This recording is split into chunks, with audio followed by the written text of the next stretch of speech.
The second heartbeat started before he realized it was his.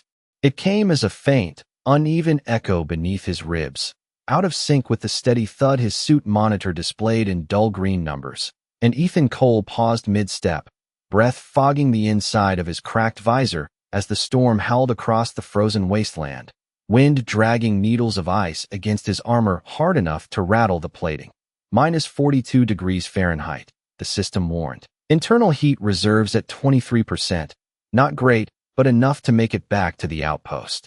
If he didn't waste time chasing ghosts, except the echo came again, softer this time, like something small struggling to exist, and Ethan frowned, gloved hand pressing briefly against his chest as if he could pin the sensation down.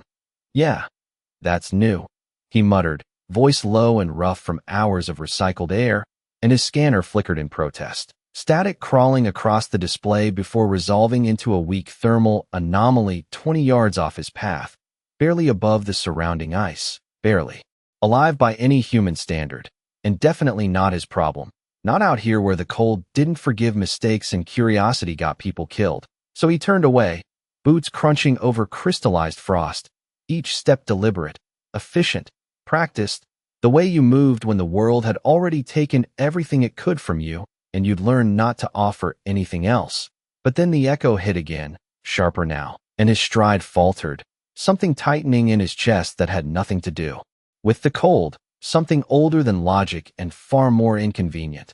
And Ethan swore under his breath, dragging a hand down his faceplate as he stood there in the screaming wind, caught between survival and something he didn't have a name for anymore. Not my problem, he said aloud, just to hear it, just to make it real. And then he turned back anyway. The anomaly was half buried in ice, a small shape encased in frost like the world had tried to erase it and almost succeeded. And when he dropped to one knee, the cold bit through his suit hard enough to make his teeth clench, his gloves scraping against the surface as he brushed away the top layer, revealing skin beneath. Blue, faintly luminous, not the artificial glow of tech, but something softer, like light caught underwater, and for a second he just stared, because whatever this was, it wasn't human, wasn't anything he'd been trained to handle. And the smart move, the only move, was to stand up and walk away before things got complicated. The fingers moved, just once, a slight twitch against the ice, barely there but undeniable, and Ethan exhaled slowly, the sound fogging the visor again as his gaze lingered on the small face beneath the frost. Features delicate, unfamiliar, but the expression painfully clear even through the freeze, something between exhaustion and stubborn refusal to let go. And that was what did it, not logic, not training, just that quiet, defiant spark that shouldn't have survived out here and somehow had. Yeah, he murmured, voice softer now, almost annoyed at himself. That figures. And before he could think better of it, he was already moving, prying the ice loose with careful, steady pressure, ignoring the warnings flashing across his HUD as the temperature dipped further until the surface cracked and gave way enough for him to lift the small body free. It weighed almost nothing, too light, like holding something that wasn't fully anchored to this world. And the moment it touched his chest, the echo under his ribs surged, aligning for a single, disorienting beat before slipping out of sync again, and Ethan froze, breath catching as his monitor spiked with readings it couldn't properly interpret. "What the hell are you?" he started, but the wind swallowed the words, and the small figure in his arms shifted weakly, instinctively drawing closer to the only heat available. And that was it. Decision made in a space too small to measure. Just one night, he said, more to himself than anything else, adjusting his grip as he turned back toward the distant outline of his shelter, the storm closing in behind him like a curtain, and he didn't see the faint pulse of light that flickered beneath the child's skin, didn't notice how it brightened in response to his touch, didn't understand that the moment he chose not to walk away, something far older and far larger than either of them had just awakened. The wind followed him all the way back, clawing at his back like it wanted to take something back that he had no right to carry, and Ethan could feel the heat drain from his suit with every step, numbers ticking down in the corner of his vision, 20%, 19, 18, but the small body pressed against his chest felt warmer now, not by much, just enough to notice, like a faint ember refusing to die, and that alone kept him moving. The outpost came into view as a dark, half-buried structure against the white horizon. Nothing more than reinforced panels and a stubborn refusal to quit, but it was shelter, and right now that was everything. And when the airlock finally hissed open, the sudden silence hit harder than the storm ever could.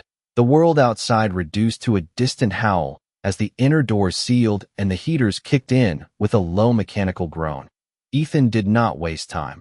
He set the small figure down on the workbench, stripping off his outer gloves as the cold bit into his fingers, stiff and slow. And for a second, he just stood there, staring, because up close the details were impossible to ignore. The skin was not just blue.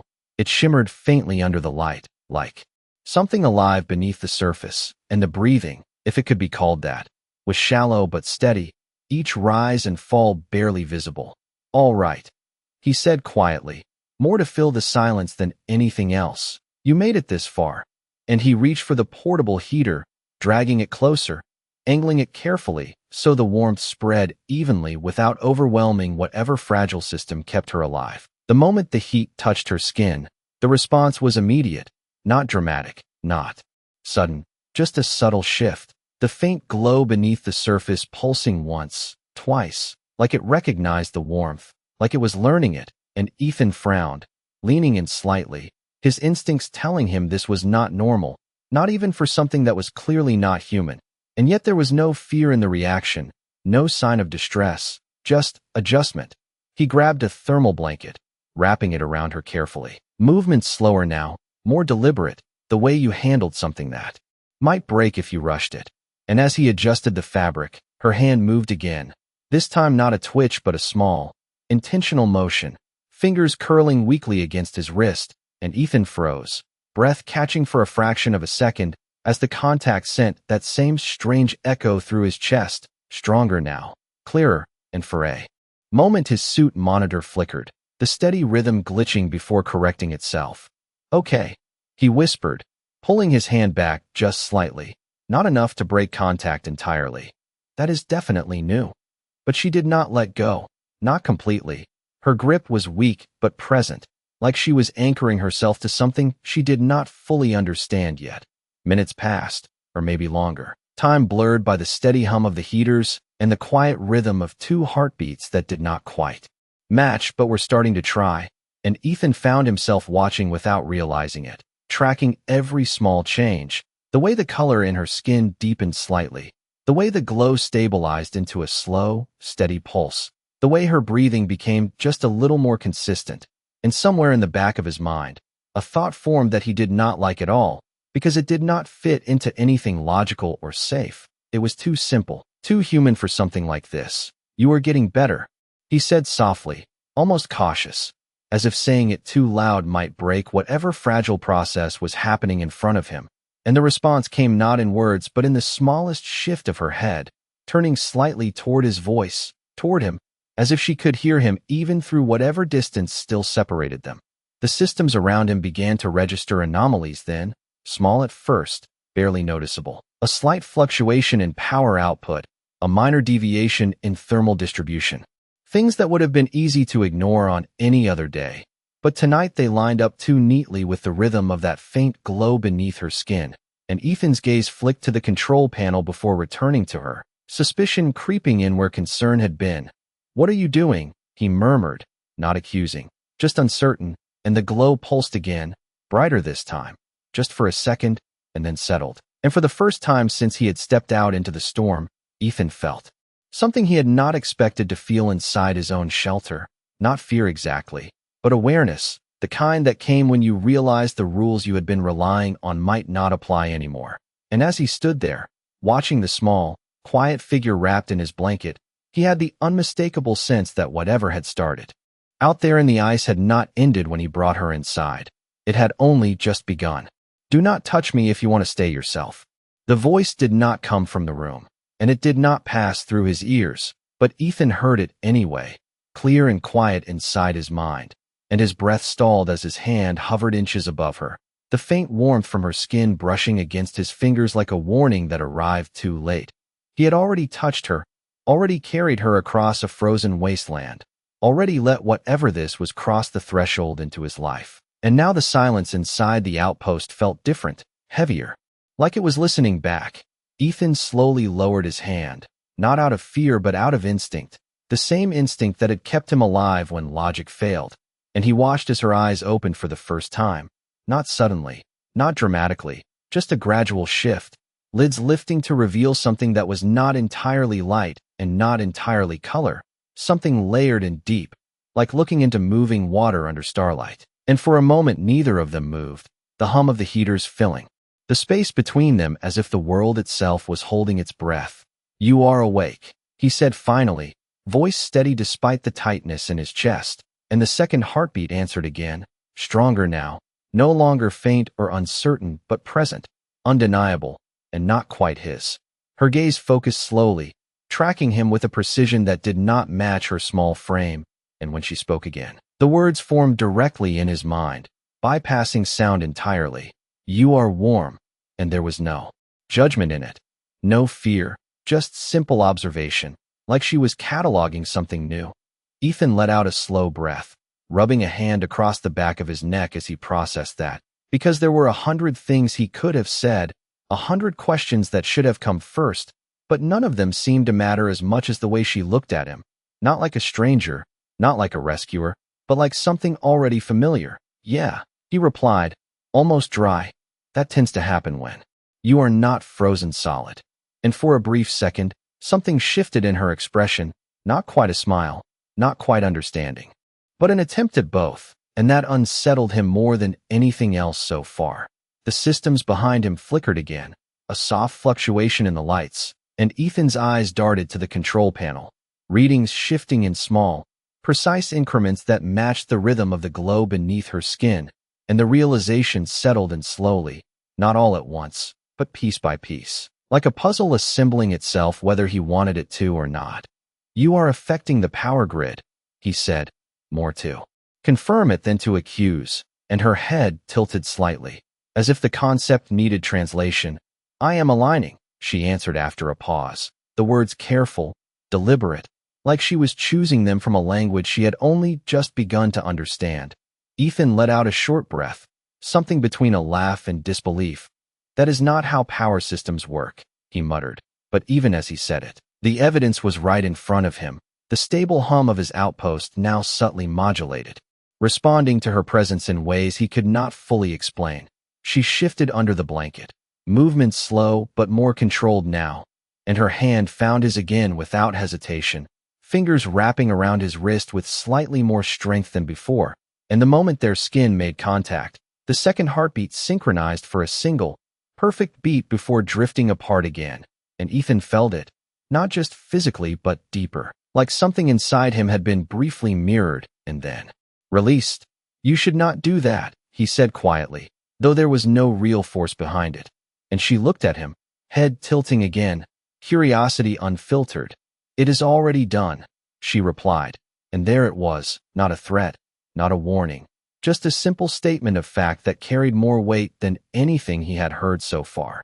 Ethan stared at her for a long moment, the room suddenly feeling smaller, the distance between what he understood and what was happening narrowing in a way that left no room for denial. And somewhere deep in his chest, beneath the steady rhythm of his own heart, the second one answered again, no longer faint, no longer separate, but learning, adapting. And as he stood there, caught between instinct and something far less familiar, Ethan realized that whatever had begun in the storm was no longer something he could walk away from, because it was not just in his shelter anymore, it was in him. "Then tell me what is done," Ethan said, and he did not raise his voice, but something in the way the words left him made the air feel tighter, like the question carried more weight than he intended, and the small figure in front of him went still for a fraction of a second, not frozen, not afraid, just considering. The lights above flickered again, softer this time, as if the outpost itself was adjusting to her presence rather than resisting it, and she looked down at their joined hands before answering, her thoughts forming carefully in his mind, slower now, as if each word had to be built before it could exist. "You allowed connection," she said, and the phrase landed strangely, not wrong, but not complete either. like it carried meaning he could not fully access yet. Ethan exhaled through his nose, glancing toward the control panel again as another minor fluctuation rolled through the system, readings stabilizing almost immediately after, and he shook his head slightly, trying to ground himself in something familiar, something measurable.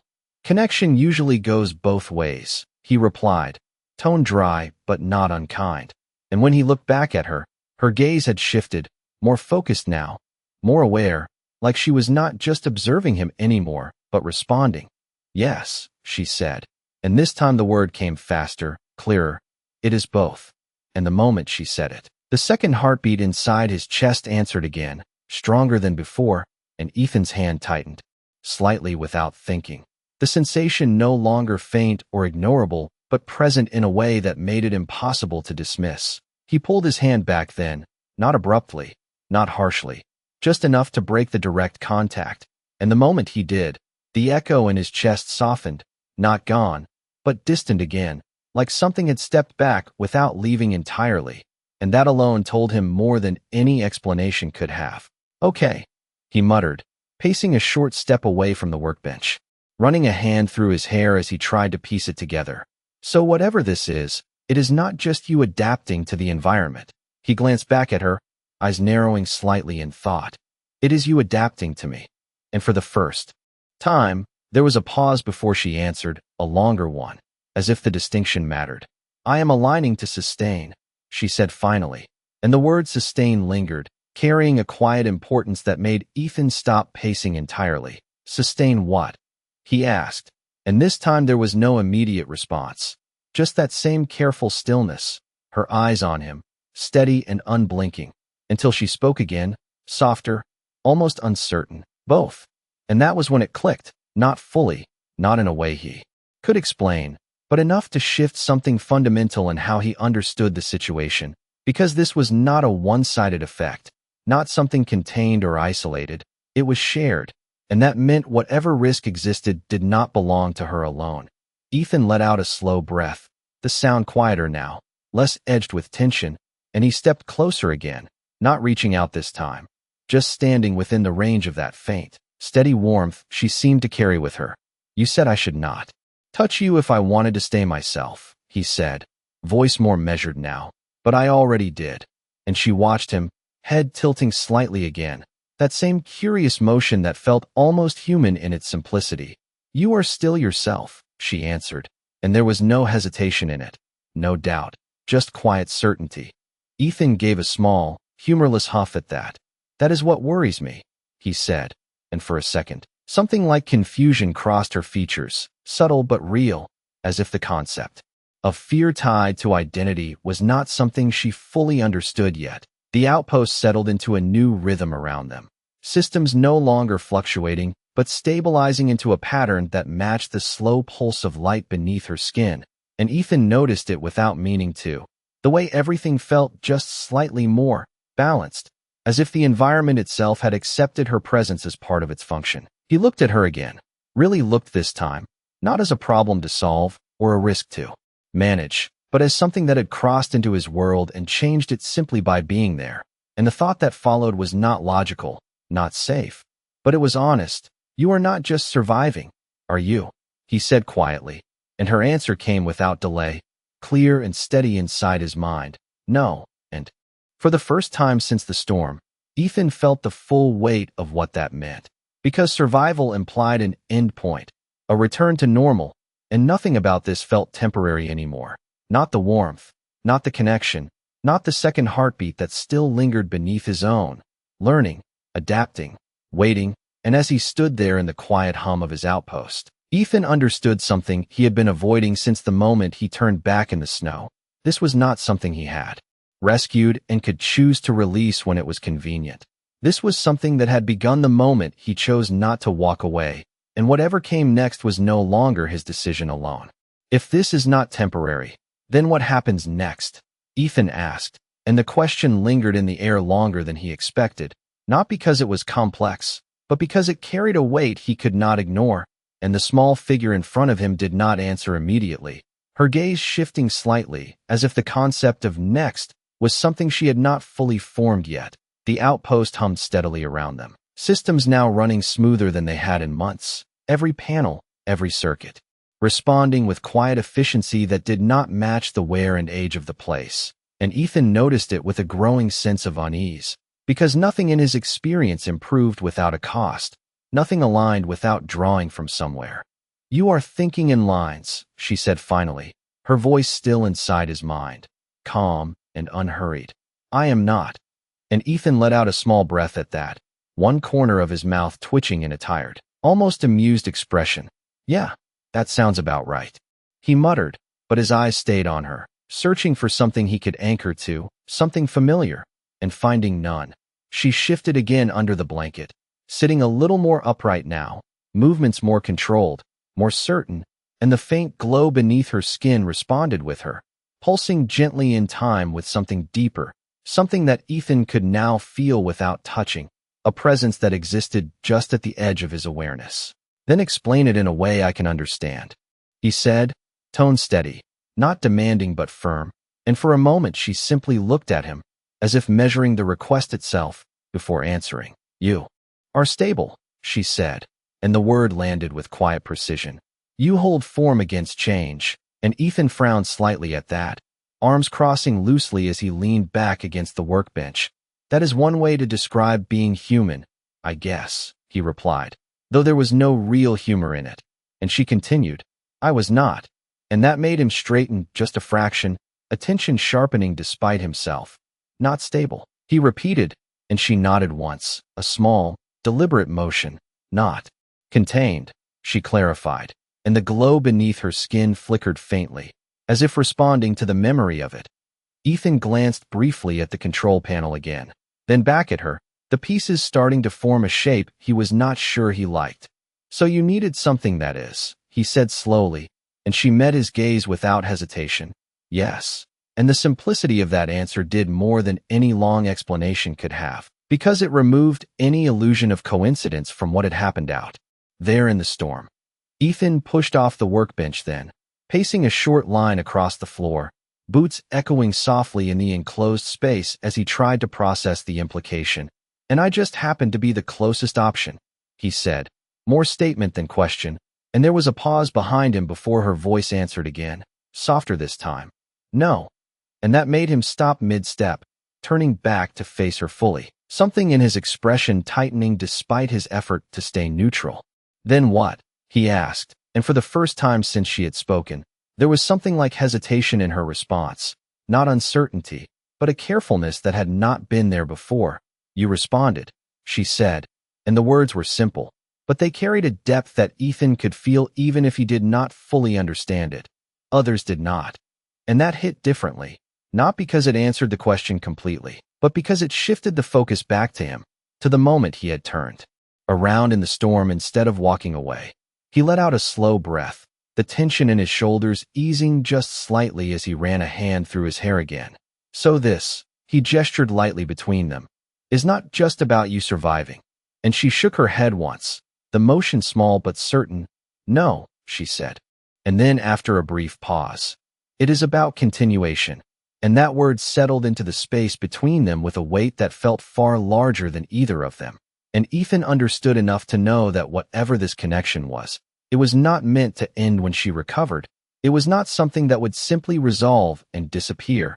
The second heartbeat answered again, steady now, almost comfortable in its presence. And Ethan felt it without resistance this time, not accepting it fully, but no longer denying it either. And as he stood there, looking at the small, glowing figure who had somehow shifted the balance of everything he thought he understood about survival, he realized that the question was no longer what happens next, but how much of what comes next would still belong to him. And for the first time since he brought her inside, he did not have an answer.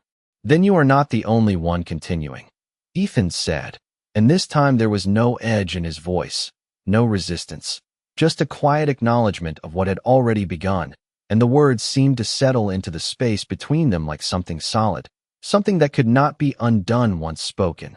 Lyra watched him without blinking, her gaze steady, and the faint glow beneath her skin pulsed once in response, not brighter, not dimmer, just present, like a confirmation that did not need explanation. The outpost felt different now, not just warmer, but balanced in a way Ethan had never experienced before.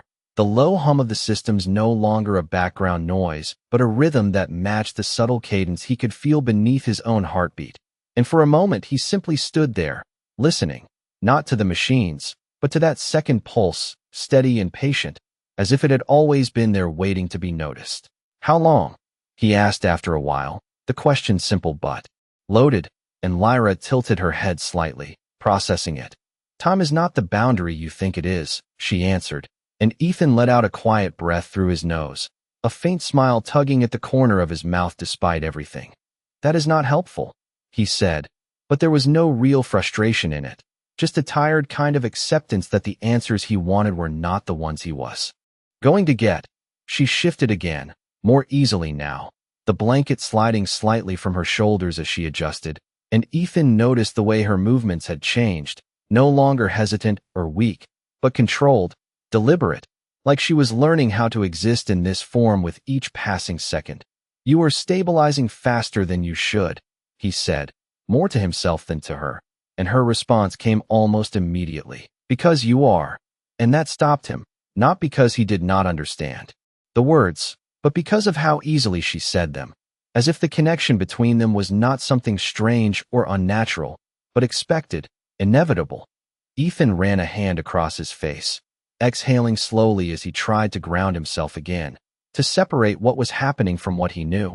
But the two were already blending in ways he could not control, and that realization did not bring panic the way he thought it would. It brought something quieter, something closer to resignation, or maybe understanding. He stepped closer again, not hesitating this time, and crouched slightly, so he was at her level, studying her with a focus that was no longer about threat assessment or survival calculations, but something more personal, more human. "You said others did not respond," he said, voice low. "What happened to them?" And there was a pause, longer than before, her gaze shifting just slightly as if looking at something beyond the walls of the outpost, beyond this place entirely. "They remained separate," she said finally, and Ethan frowned slightly. "And that means," he prompted, and her answer came softer, not weaker, but carrying a weight he could feel even without context. "They did not continue." And that was enough, not a full explanation, but enough for him to understand the direction of it, enough to know that whatever this process was, it required something he had given without realizing it, something others had not. And the thought did not make him feel special or chosen, it made him feel responsible. The second heartbeat answered again, steady and calm, and Ethan did not pull away from it this time, did not try to separate it from his own.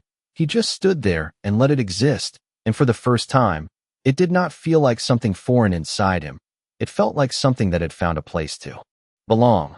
Lyra's eyes softened slightly as she watched him, and when she spoke again, the words were quieter, more precise. "You are adapting," she said, and Ethan let out a small breath at that, a faint, almost amused sound. "I do not remember agreeing to that," he replied, and for a brief moment, something like warmth passed through the connection between them, not physical, not measurable, but real enough that he noticed it. "You did not refuse," she answered, and that was the truth of it. Simple and unavoidable, because everything that had happened since the storm had come from that one decision, that one moment where he chose not to walk away. The outpost lights steadied completely then, no flicker, no fluctuation, just a constant, even glow that filled the space with a quiet clarity, and Ethan straightened slowly, looking around as if seeing the place for the first time, not as a shelter, not as a machine to keep him alive, but as something that had shifted alongside him, something that had become part of a larger system he did not fully understand yet. He looked back at Lyra, at the faint light beneath her skin, at the calm certainty in her expression, and for the first time since this began, he did not feel like he was losing something. He felt like he was standing at the edge of something that was still forming, something that had not decided what it would become yet. And the realization settled quietly in his chest, alongside that second heartbeat, steady and patient, waiting for him to catch up. "You are not supposed to feel like this," Ethan said under his breath, though he was not entirely sure who he was talking to anymore. And the words lingered in the quiet air of the outpost as he moved toward the main console, fingers brushing across the worn surface, expecting resistance, error, something familiar to push back against. But the system responded instantly, smoother than it ever had, screens lighting up in clean, stable lines as if the entire structure had been recalibrated. Overnight, he frowned slightly, pulling up diagnostics, watching the numbers scroll, power distribution perfectly balanced, thermal output optimized beyond factory settings, and none of it made sense because he had not fixed anything, had not even tried, and yet everything was working better than it ever had. Behind him, Lyra shifted again, the faint sound of fabric moving against the workbench drawing his attention back, and when he turned, she was already watching him, not with curiosity this time, but with something closer to recognition, as if his confusion was expected, accounted for. "You changed the system," he said, not accusing, just stating what was becoming increasingly obvious, and she tilted her head slightly. That same small motion that carried more meaning than it should. "We aligned it," she corrected, and Ethan let out a quiet breath at that, shaking his head once as he leaned back against the console, arms crossing loosely. "Right," he murmured. "We." And the word felt strange coming out of his mouth, heavier than it should have been. The second heartbeat answered again, steady and calm, and this time Ethan did not flinch, did not question it. He just let it exist, and that alone told him how much had already shifted inside him. "Show me," he said after a moment, pushing himself off the console and stepping closer, stopping just short of the workbench, not reaching out, not yet, but not holding back either. And Lyra watched him for a second before lifting her hand slowly, deliberately, like she understood the importance of the moment. The glow beneath her skin responded immediately, brightening just enough to cast a soft light across her fingers, and Ethan could feel it before he even moved closer. A faint pressure at the edge of his awareness, not uncomfortable, just present, like standing near a source of heat you could not see. "It will not harm you," she said, and there was no hesitation in it, no doubt, just simple certainty, and Ethan huffed quietly at that, a faint, almost amused sound. "That is exactly what I would say if I was about to do something dangerous," he replied. But there was no real resistance left in him, not anymore, just a cautious kind of acceptance. He reached out then, slower this time, deliberate, his hand meeting hers with a steady contact that sent the second heartbeat surging into alignment instantly, stronger than before, clearer, and for a brief second, everything around him shifted, not physically, but perceptually, the hum of the outpost fading into the background as something else took its place, something deeper, more structured, like layers of systems stacked on top of each other, all connected, all responding to the same rhythm. Ethan's breath caught slightly, not in fear, but in recognition, because he could feel it, not just the power grid of his outpost, but the flow of energy through it, the way it moved, the way it adjusted, and more than that, he could feel how it responded to her, to them, like a network that had been waiting for a signal it finally understood. He pulled his hand back after a moment, not because he had to, but because he needed to think, needed space, to process what he had just experienced. And the moment the contact broke, the deeper connection faded, leaving behind only the steady echo in his chest. And he stared at her, really stared this time, the implications settling in piece by piece. "That was not just you," he said quietly, and she nodded once, the motion calm and certain. "No," she replied. "It is us." And the simplicity of that answer hit harder than anything else so far, because it confirmed what he had been circling around since the beginning, what he had been trying not to name.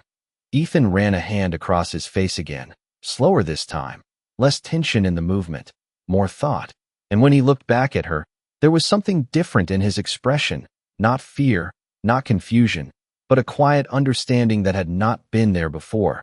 "Then whatever comes next," he said, voice steady, grounded in a way it had not been since the storm. "We are both in it." And Lyra held his gaze, the faint light beneath her skin pulsing once in response, not brighter, not dimmer, just present. And for the first time, Ethan did not feel like he was trying to keep up with something beyond him. He felt like he was part of it, whether he had intended to be or not. And somewhere beneath the steady rhythm of his own heart, the second one answered, no longer separate, no longer unfamiliar, but quietly, steadily, becoming something he could no longer ignore. "It is not just here," Lyra said, And the moment the words formed in his mind, Ethan felt it, not through the console, not through the wires beneath the floor, but beyond the walls of the outpost, beyond the thin shell of metal that separated him from the frozen world outside. He turned instinctively, eyes locking onto the reinforced door as if he could see through it, as if distance had suddenly become a suggestion rather than a limit. And for a brief second, the storm was no longer just a sound. It was a pattern, a flow of motion and pressure and energy that he could almost understand, almost predict. "What is not just here?" he asked, though he already felt the answer forming somewhere deeper than language, and Lyra's gaze remained steady on him, that faint glow beneath her skin pulsing in a slow, deliberate rhythm. "The connection," she replied, and Ethan exhaled slowly, running a hand along the back of his neck as he tried to ground himself in something familiar. But the sensation did not fade. It expanded, subtle at first, like a ripple spreading across still water, reaching outward in ways he could not fully track. The console behind him flickered once, then stabilized, and Ethan glanced back at it, watching as new data streams appeared without input, readings from external sensors he had not activated, mapping the storm in real time with a clarity that should not have been possible from inside a sealed structure. And his brow furrowed slightly. "I did not turn that on," he said, more to confirm his own awareness than to question it. And Lyra tilted her head again, that small, deliberate motion that had become so familiar. "You did not need to," she answered, and the simplicity of it settled into him with quiet certainty. Ethan stepped closer to the console, eyes scanning the data, wind velocity, thermal gradients, electromagnetic fluctuations, all of it aligning into a coherent picture that felt less like information and more like perception. And for a moment, he forgot to breathe, because it was not just the outpost reading the storm, it was him. The second heartbeat answered again, stronger, steadier. And this time it did not feel separate at all. It felt like an extension, like something that had always been part of the same system and was only now being recognized. "That is outside," he said slowly, voice quieter now, more focused, and Lyra nodded once. Yes. And there was no hesitation in it, no uncertainty, just a calm acknowledgement of something that, to her, was already obvious. Ethan leaned forward slightly, one hand resting against the console, not for support, but to anchor himself as the sensation expanded further, brushing against the edges of the outpost, then slipping beyond it, touching the frozen ground, the shifting air, the distant structures buried beneath layers of ice. And it was not overwhelming, not chaotic. It was organized, structured, like a network that had always existed but had never been fully accessed. He pulled his hand back after a moment, straightening slowly as he turned to face her again. Something new in his expression now, not confusion, not fear, but a growing awareness of scale. "This is not just about survival," he said, and the words felt different this time, heavier, more certain, and Lyra's gaze softened slightly, the faint glow beneath her skin responding with a steady pulse. "No," she replied. "It is about reach." And Ethan let out a quiet breath at that, the implications settling into place one by one, because reach meant expansion, meant connection beyond immediate need, beyond simple continuation. The outpost hummed around them, no longer just a shelter, no longer just a machine, but part of something larger that he could now feel at the edge of his awareness. And as he stood there, listening to the steady rhythm beneath his own heartbeat, Ethan realized that the line between inside and outside, between himself and everything beyond him, was no longer as clear as it had been before. And whatever this connection was, it was not content to stay contained. It was already reaching outward, already extending into a world that had no idea it had just been touched. "You are being noticed," Lyra said, and the words landed before Ethan could fully pull himself back from that expanding awareness. And for a moment he did not understand what she meant, because nothing out there had changed in any obvious way. The storm still moved in its endless patterns. The frozen terrain still stretched silent and unmoving beneath it. But then the sensation shifted, not outward this time, but inward, like something distant had just turned its attention toward him. Ethan stiffened slightly, breath slowing as his eyes narrowed toward the reinforced door again. Though he knew the source was not physical, Not something he could see or hear in the traditional sense. It was a presence, faint but deliberate, brushing against the edge of the connection he now carried. That is not part of this system, he said quietly, more certain than he expected to be. And Lyra watched him without blinking, her glow dimming just slightly as if adjusting. No, she answered, and there was a subtle difference in her tone now, not fear, but recognition of something external, something separate from what they had built together. Ethan stepped back from the console slowly. Every instinct he had honed over years of surviving alone sharpening into focus, not panic, not reaction, but awareness, the kind that came when you realized you were no longer the only one observing the field. How far does it reach? He asked, and this time the question carried urgency, not fear, but calculation, and Lyra's gaze shifted slightly, as if tracking something beyond the walls again. Far enough, she said, and the lack of precision in that answer told him everything he needed to know, because whatever it was, it operated on a scale that did not fit into the measurements he relied on. The second heartbeat responded. Again, faster now, not erratic, but alert, and Ethan felt it clearly, not as something foreign, but as a signal, a response to the presence brushing against them. And he exhaled slowly, forcing his breathing to remain steady, grounding himself in the rhythm rather than fighting it. Then it knows, he said, not asking, and Lyra nodded once, the motion small but certain. It is aware, she replied, and the distinction mattered, because awareness did not always mean understanding, and Ethan held onto that difference like a line he could still control. The outpost systems flickered once, not in failure, but in response, the sensors pulling in more data without his command, mapping not just the storm now, but subtle distortions within it, variations that should have been dismissed as noise, but now stood out with quiet clarity. And Ethan moved closer again, eyes scanning the display, watching as a pattern emerged, not random, not natural, but structured, intentional. That is movement, he said under his breath, though nothing physical was visible, and Lyra's voice followed immediately. It is observation, she corrected, and Ethan felt the weight of that settle into him. Because observation implied patience, implied something that did not need to rush, something that had already noticed them and was choosing what to do next. He turned back to her then, fully, no hesitation left in his movement, and there was a shift in his posture now, subtle but clear, not defensive, not aggressive, but grounded, as if he had finally accepted his place within whatever this was. Can it take you? He asked, and the question came out more direct than anything he had said so far. And for the first time, Lyra did not answer immediately, her gaze holding his as if the meaning of the question mattered more than the words themselves. It could attempt, she said after a moment, and Ethan nodded once at that, absorbing it, without reaction. And you, he continued, would you go? And this time there was no pause at all, no hesitation. No, she said, and the certainty in that answer resonated through the connection between them, steady and unwavering, and the second heartbeat aligned with his own for a brief, perfect beat. Ethan let out a slow breath, tension easing just slightly from his shoulders as he turned back toward the console, not to retreat, but to assess, to understand the field they now occupied.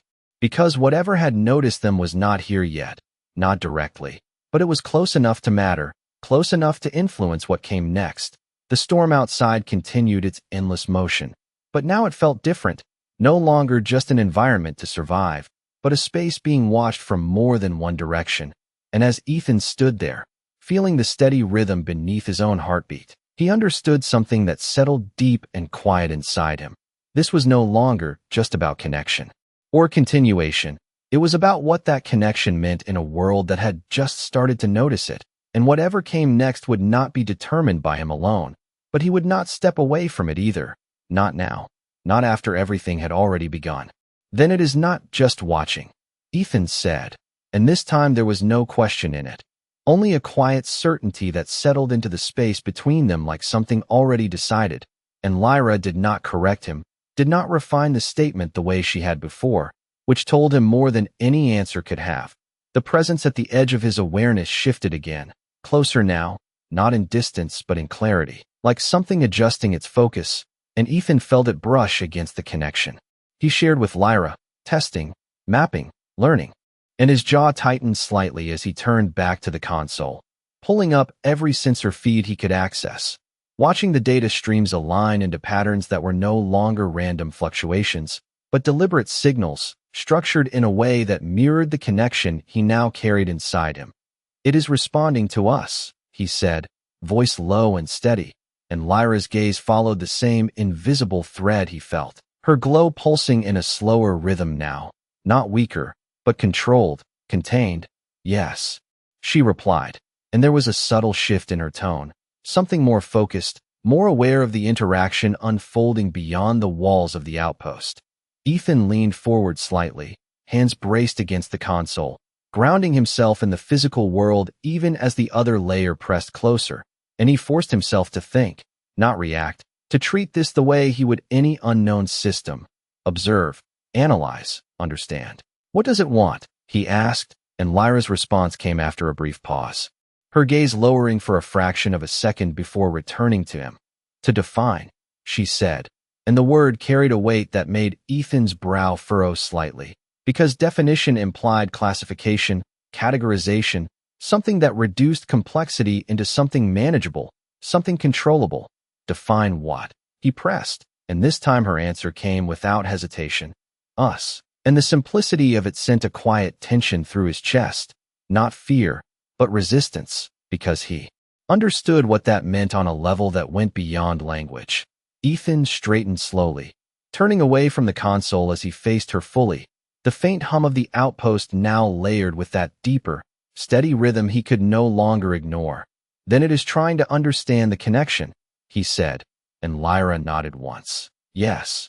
And Ethan exhaled slowly, running a hand across his face as he processed it, because understanding could lead to control, and control was something he had spent his entire life resisting in one form or another. The presence brushed against the edge of the connection again, more deliberate this time, not forceful, not invasive, but persistent, like a question waiting for an answer, and Ethan felt the second heartbeat respond, not retreating, not resisting, but holding its ground in a way that felt instinctive, almost protective. "Can it break it?" he asked quietly. And for the first time, there was something like hesitation in Lyra's response, not uncertainty, but a careful consideration of the implications. "It can attempt to separate," she said, and Ethan nodded once at that, absorbing it without outward reaction, though the words settled heavily inside him. He stepped closer to her again, closing the distance without hesitation now, not reaching out, but standing within that shared space that had formed between them, and his voice, when he spoke again, was steady, grounded, carrying a weight that had not been there before. "Then it will not succeed," he said, not as a challenge, not as a declaration, but as a decision, simple and absolute. Lyra watched him for a long moment, her glow pulsing once in response, and the connection between them steadied, not tightening, not expanding, but holding, like a structure that had found its balance point. The presence at the edge of his awareness shifted again, not withdrawing, but changing, its pattern adjusting in response to what it encountered, and Ethan felt it, not as a threat, but as an interaction, a system meeting another system it could not immediately resolve. He turned his gaze back toward the door, toward the storm beyond it, and for the first time since this began, he did not feel like he was being observed from a distance. He felt like he was part of something that was now being measured against itself. And as the steady rhythm beneath his own heartbeat aligned once more, clear and unwavering, Ethan understood something with a quiet certainty that settled deep inside him. Whatever this presence was, whatever it intended to do, it had already crossed into a space where he was no longer just a variable to be defined. He was part of the equation, and that changed everything. "Then we define ourselves first," Ethan said, and the words came out before he fully realized he had chosen them. But the moment they settled into the space between them, something in the connection shifted, not outward, not toward the presence still watching at the edge, but inward, stabilizing, reinforcing, like a structure bracing itself from within. Lyra's gaze held his, unblinking, and the faint glow beneath her skin responded in a slow, steady pulse that matched the rhythm beneath his ribs, no longer searching, no longer adjusting, just present, anchored, The outpost around them seemed to echo that same stability, systems running with a quiet precision that felt less like machinery and more like intention. Every circuit, every panel aligned into a pattern that Ethan could now sense without looking, without checking readings or displays. And for the first time since the storm, he did not reach for the console, did not rely on numbers or data to understand what was happening. He just stood there and felt it. The presence at the edge of awareness responded almost immediately, shifting again, its pattern tightening, focusing more directly on the connection between them. And Ethan felt the pressure increase. Not forceful, not invasive, but persistent, like a question being asked more clearly, more insistently. "It is narrowing," Lyra said quietly, her voice still forming directly in his mind. And Ethan nodded once, eyes fixed on the space beyond the door, as if distance still mattered, even though he knew it did not. "It wants a clear boundary," he replied, and the realization settled with a quiet weight, because boundaries were something humans understood, something they built, defended, and sometimes broke. The second heartbeat answered again, stronger now, not just aligned with his own, but reinforcing it, and Ethan exhaled slowly, grounding himself in that rhythm, letting it steady him instead of questioning it. "Then we give it one," he said, and there was no hesitation in his voice this time, no uncertainty, just a simple decision that felt as natural as breathing. Lyra watched him for a moment, and then she nodded, the motion small but deliberate, and the glow beneath her skin brightened slightly, not uncontrolled, not expanding, but focusing, drawing inward rather than outward. Ethan stepped closer, closing the space between them completely now, and this time when he reached out, there was no caution in the movement, no hesitation, just intent. His hand meeting hers with a steady contact that sent the connection between them into perfect alignment.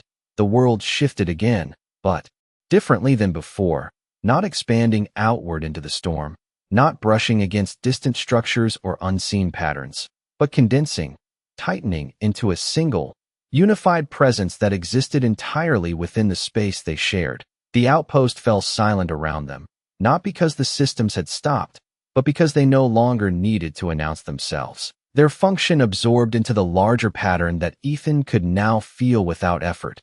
The presence at the edge reacted. Immediately, its pattern shifting.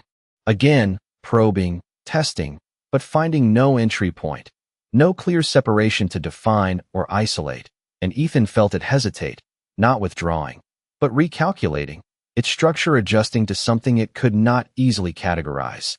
"It cannot isolate us," Lyra said softly, and there was something new in her tone now, not just certainty, but understanding, as if this outcome had always been a possibility she had been waiting to confirm.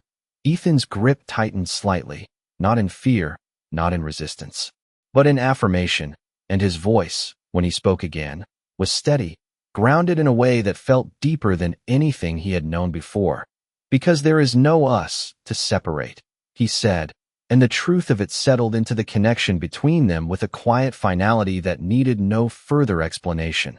The second heartbeat aligned fully then, no longer echoing, no longer distinct, but integrated into a single, steady rhythm that carried through his chest with a calm, unwavering presence. And, for a moment, everything else faded. The storm, the outpost, the distant awareness watching from beyond, all of it reduced to background noise against the clarity of what existed here. The presence shifted one last time, its pattern loosening, not in retreat, but in recognition, as if it had reached the limit of what it could define, what it could measure, and found something that did not fit within its parameters. Ethan felt that change as clearly as anything else, not as a victory, not as a resolution, but as a transition, a shift in how he was being perceived. And as he stood there, hands steady against Lyra's, the shared rhythm grounding him in something larger than himself, he understood that whatever came next would not be about resisting what had noticed them, but about existing in a way that could not be reduced, could not be simplified, could not be separated. And for the first time since he turned back in the storm, he did not feel like he was reacting to something unknown. He felt like he had become part of something that was now being understood on its own terms. "It is leaving," Lyra said, and the words arrived without urgency, without relief, just a quiet observation that settled into Ethan's mind like a shift in pressure he had already begun to feel, and he exhaled slowly, not realizing until that moment how tightly he had been holding himself steady against something he could not see. The presence at the edge of awareness loosened, its structure unfolding, not collapsing, not retreating in defeat, but expanding away, as if it had reached a conclusion and no longer needed to remain so focused, and Ethan felt the difference immediately, the subtle tension in the connection easing, the invisible pressure fading into distance. He did not move right away, his hand still resting against Lyra's. Their shared rhythm steady and calm, no longer braced, no longer resisting, just existing. And for the first time since this began, the silence inside the outpost felt complete again, not empty, but whole.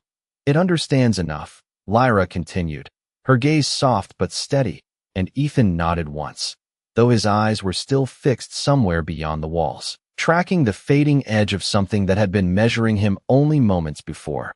Enough to stop trying to define it, he replied, and there was no triumph in his voice, no sense of victory, just a quiet acceptance of what had happened, because whatever that presence had been, it had not been an enemy, not in the way he understood conflict. It had been something else entirely, something that observed, learned, and then chose. The second heartbeat remained, steady and integrated, no longer rising in response to pressure, no longer aligning and separating. It simply existed now as part of him, and Ethan noticed that he was no longer trying to distinguish it from his own, no longer questioning which was which, because the distinction had lost its meaning. He slowly withdrew his hand then, not to break the connection, but because he did not need to hold it physically anymore. And the moment contact ended, nothing changed, the rhythm remained, the presence remained, and that alone told him more than anything else had so far. Lyra watched him closely, her glow softer now, more stable, no longer shifting with uncertainty or adjustment. And when she spoke again, her voice carried a new quality, something closer to reflection. "You held," she said, and Ethan let out a small breath at that, one corner of his mouth lifting just slightly, not quite a smile, but close enough. "I did not do it alone," he replied, and she tilted her head in that familiar motion, acknowledging the statement without correcting it. The outpost systems settled into a quiet, steady hum around them. No fluctuations, no adjustments, just a constant, balanced state that felt less like maintenance and more like equilibrium. And Ethan glanced briefly at the console before looking back at her, noting how natural it felt now to rely on something other than data, something he could feel without measuring. "What happens now?" he asked. And the question carried a different weight this time. Not uncertainty, not concern, but openness. And Lyra's answer came without delay, calm and clear. "Now we continue." And the simplicity of it resonated through the connection between them, steady and unforced. Ethan nodded slowly, absorbing it, because continuation no longer meant survival, no longer meant holding on until something ended. It meant moving forward into something that had already begun to take shape, something that did not need to be forced or controlled. He turned then, walking a few steps toward the reinforced door, pausing with his hand resting lightly against the cold metal surface. And for a moment he simply stood there, feeling the difference, the absence of that distant presence, the quiet stillness of a world that was no longer watching in the same way, and yet not entirely unaware either. "It will come back," he said after a moment, not as a warning, not as a concern, but as a simple acknowledgement of how systems like that behaved. And Lyra's voice answered him gently, "Yes," and there was no tension in it, no preparation for conflict, just understanding. Ethan nodded once more, pushing himself away from the door as he turned back toward her, and as he met her gaze again, there was something settled in his expression now, something steady that had not been there before, not because he had gained control, but because he no longer needed it in the same way. The second heartbeat continued beneath his own, calm and constant, and for the first time, Ethan did not see it as something that had been added to him. He saw it as something that had been revealed, something that had always had the potential to exist, and now simply did. And as the quiet hum of the outpost filled the space around them, he understood that whatever had begun in the storm had not ended with that presence leaving. It had only clarified what this was meant to become, not something defined by others, not something reduced or separated, but something that would continue on its own terms, steady, connected, and entirely its own. The storm had quieted to a low whisper by the time Ethan stepped outside. The wind no longer clawing at the world, but moving across it in long, slow currents that carried fine grains of ice like drifting dust. And the sky above stretched wide and pale, the kind of cold, endless blue that made distance feel infinite and close at the same time. He paused just beyond the threshold of the outpost, boots settling into the frozen ground as the air pressed against his suit, sharp but no longer hostile. And for a moment he did not move, did not reach for his scanner or check his readings. He simply stood there and felt it, the world around him, the quiet beneath the surface, the subtle flow of energy that moved through everything, and the steady rhythm in his chest that no longer belonged to just him. Behind him, the door remained open, a soft line of warmth spilling out into the cold, and he could feel Lyra there without turning, not as a separate presence, not as something behind him, but as part of the same awareness that now extended through him, steady and calm, like a second horizon he did not need to see to know was there. "It is different," he said quietly, though he was not sure if he meant the world or himself, and her voice answered gently in his mind. "You are different," and there was no correction in it, no refinement, just a simple truth that did not need to be argued. Ethan exhaled slowly, watching the faint cloud of his breath dissipate into the cold air, and for the first time, he did not feel alone in it, not in the way he had before, where solitude was something heavy and constant, something that pressed against him from all sides. This was something else entirely, something quieter, lighter, as if the space around him had shifted from empty to open. He took a few steps forward, boots crunching softly against the ice, and the sensation followed him, not tied to the outpost, not limited by walls or distance, but moving with him, expanding just enough to match his presence without overwhelming it, and he realized then that this was not something that needed to reach outward anymore. It simply existed wherever he did.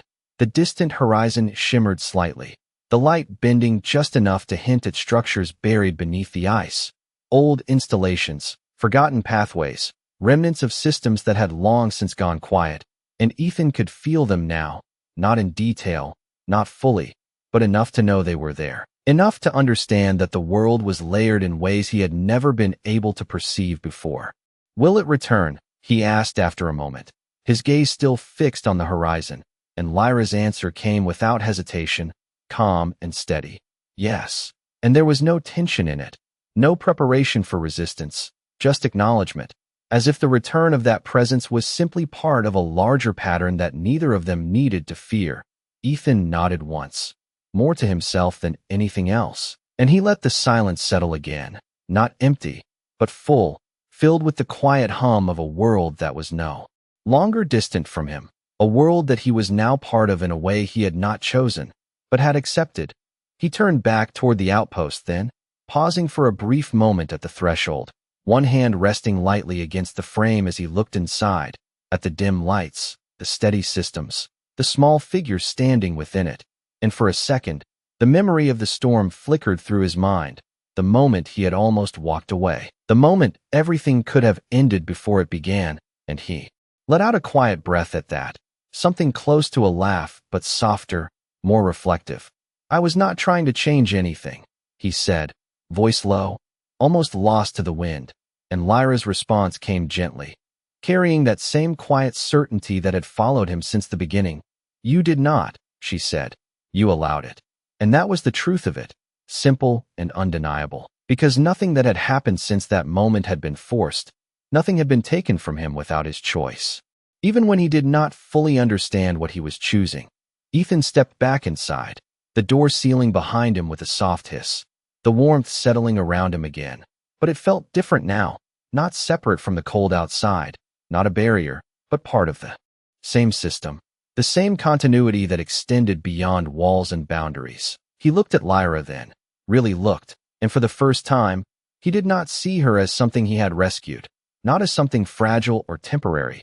He saw her as something that had chosen to stay, something that had aligned with him not out of need alone, but out of recognition, and the understanding settled quietly in his chest, steady as the rhythm beneath his own heartbeat. He had not been chosen because he was strong, or special, or necessary. He had been chosen because he had stopped, because he had turned back when he did not have to, because he had allowed something unfamiliar to exist within his world without trying to control it. And that, more than anything else, was what had changed everything. The outpost hummed softly around them, the storm whispering faintly beyond its walls, and Ethan stood there in the quiet space between both, no longer separate from either, no longer trying to define where one ended and the other began.